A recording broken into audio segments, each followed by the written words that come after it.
ముఖ్యమంత్రి రేవంత్ రెడ్డి అన్నారు. భద్రాద్రి కొత్తగూడెం జిల్లా చంద్రుగొండ మండలం బెండలపాడులో ఇందిరమ్మ ఇళ్లను ప్రారంభించారు ఆయన.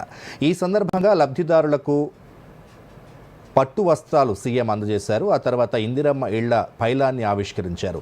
ఈ కార్యక్రమంలో మంత్రులు పొంగులేటి శ్రీనివాసరెడ్డి, వాకిటి శ్రీహరి పాల్గొన్నారు. అనంతరం చంద్రుగొండ బహిరంగ సభలో ప్రసంగించారు. 10 ఏళ్లు రేషన్ కార్డు ఎలా ఉంటుందో కూడా ప్రజలకు తెలియదని, బీఆర్ఎస్ హయాంలో పేదల సొంతింటి కల నెరవేరలేదని విమర్శించారు. ధరణిని తొలగించి భూభారతి ద్వారా లక్షలాది మంది రైతుల సమస్యల్ని పరిష్కరిస్తున్నామని ముఖ్యమంత్రి అన్నారు. హనుమాన్ల గుడి లేని గ్రామం ఉండొచ్చు, హనుమాన్ల గుడి లేని గూడెం ఉండొచ్చు, కానీ ఇందిరమ్మ ఇండ్లు లేని గ్రామము, గూడెము, తండాలు లేవు అంటే ఇందిరమ్మ ఇండ్లు తండాలలో, గూడాలలో, మారుమూల పల్లెల్లో, రాజీవ్ స్వగృహ పేరు మీద పట్టణాల్లో పేద వాళ్లకు ఇండ్లు ఇచ్చే ఆత్మగౌరవాన్ని నిలబెట్టింది కాంగ్రెస్ పార్టీ అని చెప్పి నేను ఈ సందర్భంగా చెప్పదలుచుకున్నా.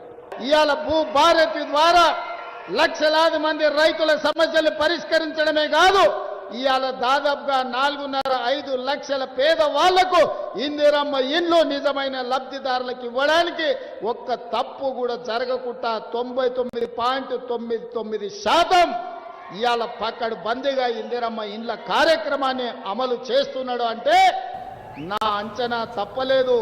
ఢిల్లీ ముందల నేను తల వంచుకునే పరిస్థితి తీసుకురాలేదని చెప్పి నేను గర్వంగా చెప్పదలుచుకున్న మిత్రులారా.